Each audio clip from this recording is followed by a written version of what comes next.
అని వంశీని సత్యవర్ధన్ మీద వీళ్ళు తప్పుడు కేసు వీళ్ళు బనాయించారు.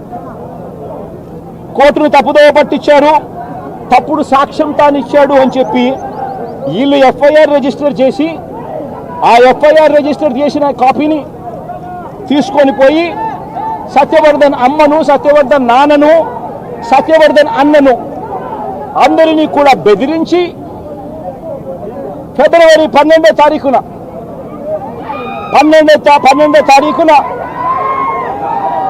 సత్యవర్ధన్ అన్న దగ్గర నుంచి ఒక తప్పుడు కేసు వాళ్ళ అన్నతో పెట్టించారు. ఏమని పెట్టించారు?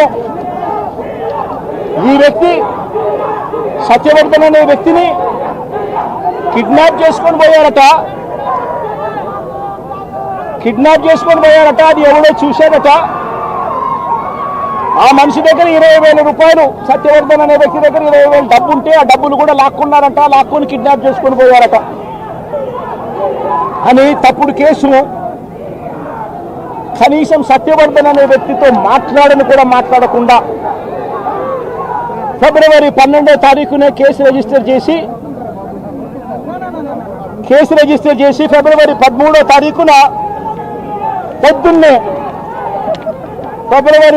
తారీఖున పొద్దున్నే వంశీని అరెస్ట్ చేశారు.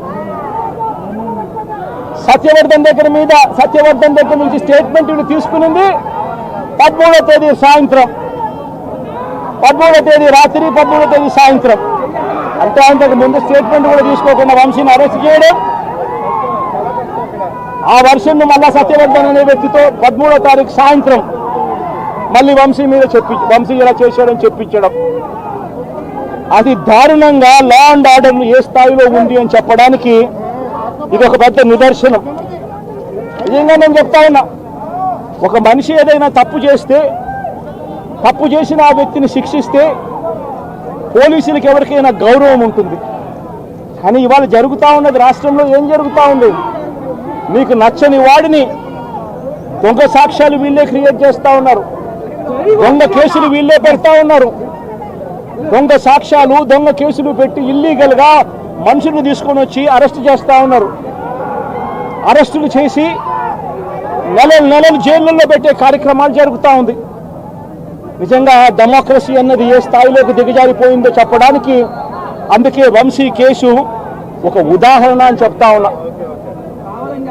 ప్రజాస్వామ్యం నిజంగా ఏ స్థాయికి దిగజారిపోయింది అని అంటే, నిన్న కూడా చూసాం పిడుగురాళ్లలో మున్సిపాలిటీకి సంబంధించి అక్కడ జరిగిన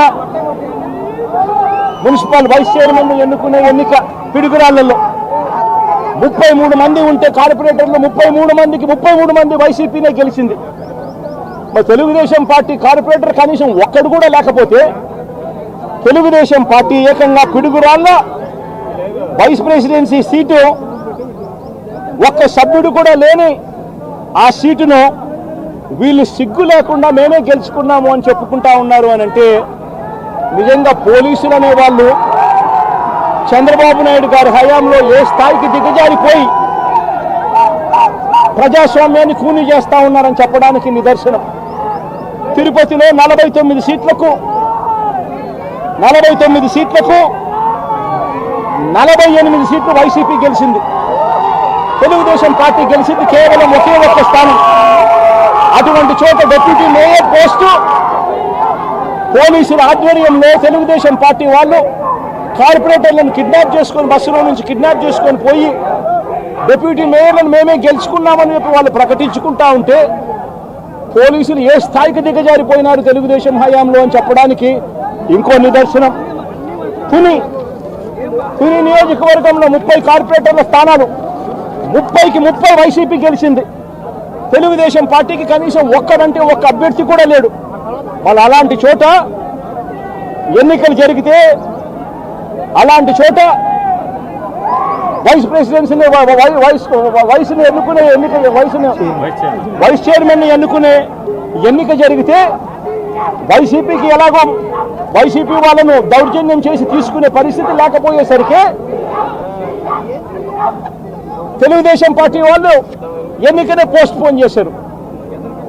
అంటే వీళ్ళకు అనుకూలమైన వాతావరణం వచ్చేదాకా ఎన్నికలు జరపరు. కోర్టు పర్యవేక్షణలో ఉన్న కేసులకు సంబంధించిన పరిస్థితులు ఇవి. పాలకొండలో కూడా అంతే. వైసీపీకి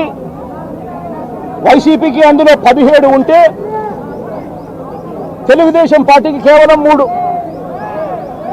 మళ్ళీ అక్కడ వైస్ ప్రెసిడెన్సీ అన్నది వైసీపీకి రావాలన్నా తెలుగుదేశం పార్టీకి రావాలన్నా, కానీ వీళ్ళకి అనుకూలత వచ్చేదాకా పోస్ట్పోన్మెంట్.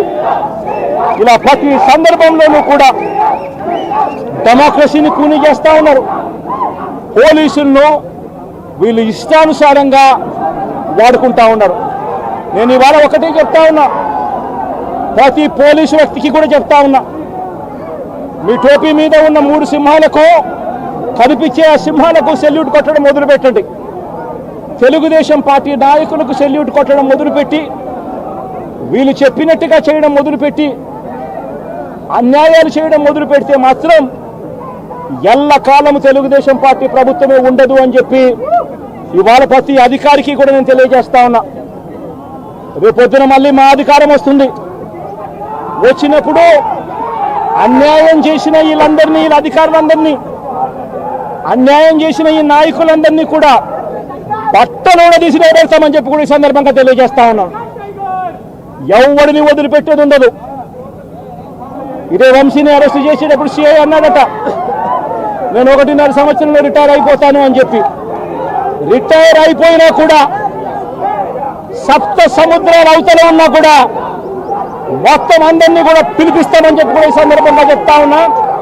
చట్టం మీద నిలబడేట్టుగా చేస్తాం, బట్టలు ఊడదీస్తాం, న్యాయం జరిగేట్టుగా చేస్తాం అని ప్రతి ఒక్కరికి కూడా తెలియజేస్తా ఉన్నాం. ఈ మాదిరిగా అన్యాయం చేయడం మొదలు పెడితే మాత్రం ఖచ్చితంగా ప్రజలు, దేవుడు ఇద్దరు కూడా వీళ్ళని శిక్షించే కార్యక్రమం ఖచ్చితంగా జరుగుతుందని చెప్పి సందర్భంగా మరొక్కసారి వీళ్ళందరికీ కూడా చెప్తా ఉన్నాం. అన్యాయంలో భాగస్వాములు కావద్దండి. మీ టోపీ మీద ఉన్న సింహాలను గౌరవించండి, వాటికి సెల్యూట్ కొట్టండి, మీ వ్యక్తిత్వాన్ని కాపాడుకోండి అని చెప్పి ఈ ప్రతి అధికారికి కూడా ఈ సందర్భంగా తెలియజేస్తాం. సెలెక్టివ్గా కొంతమంది లీడర్స్ని టార్గెట్ చేసి అరెస్ట్ చేస్తూ ఉన్నారు. దాన్ని ఎట్లా చూస్తారు? మన పేర్లు కానీ ఇవాళ వంశీ, ఇటీవల కొంతమంది అరెస్ట్, నందివం సురేష్, ఇట్లా దాన్ని ఎలా చూడాలి? ప్రజాస్వామ్యం కూలిపోతా ఉంది అని చెప్పడానికి ఇవన్నీ నిదర్శనాలు. ప్రతి కేసు ఇల్లీగల్ కేసే. ప్రతి కేసులోనూ కూడా వీళ్ళే బెదిరిస్తా ఉన్నారు, అవతలను బెదిరిస్తా ఉన్నాడు అని చెప్పి వీళ్ళే కేసులు పెడతా ఉన్నారు. అసలు బెదిరించేది ఎవరిని బెదిరిస్తా ఉన్నారు? ప్రతి విషయంలోనూ వీళ్ళే. పారిశ్రామికవేత్తలను వదలడం లేదు, రాజకీయ నాయకులను వదిలిపెట్టడం లేదు. ప్రతి ఒక్కరిని కూడా వీళ్ళే బెదిరిస్తా ఉన్నారు, అవతలను బెదిరించినాడు అని చెప్పి మళ్ళీ ఎదురు కేసులు పెడతా ఉన్నారు. ఇవన్నీ ఊరికే పోవు, ఇవన్నీ కూడా మళ్ళీ వీళ్ళకి చుట్టుకుంటాయి. చుట్టుకున్నప్పుడు వీళ్ళ పరిస్థితి అతి దారుణంగా తయారవుతుందని మాత్రం ఖచ్చితంగా చెప్తాను. అధికారులపైన ప్రైవేట్ కేసులు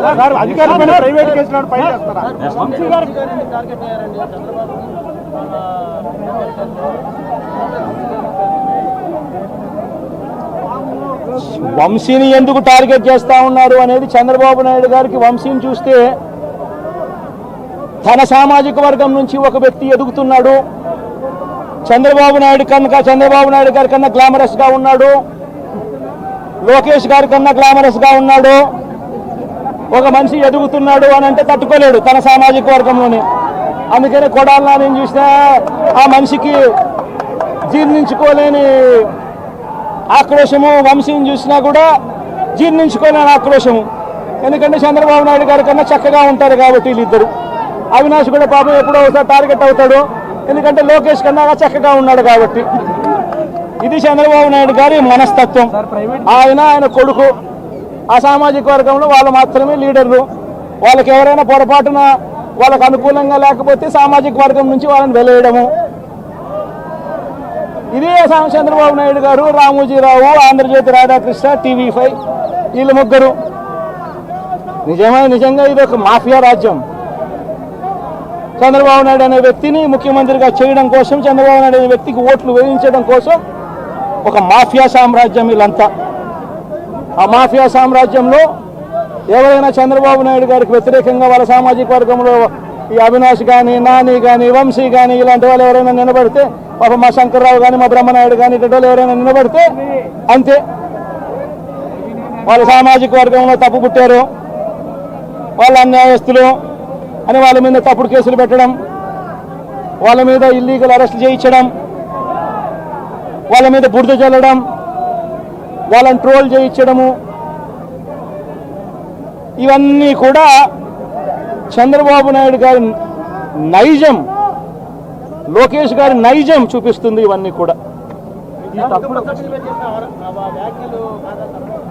తప్పుడు కేసులు పెట్టిన అధికారుల పైన మీ పార్టీ పోరాటం ఏమైనా ఉందా? ఇన్ఫాక్ట్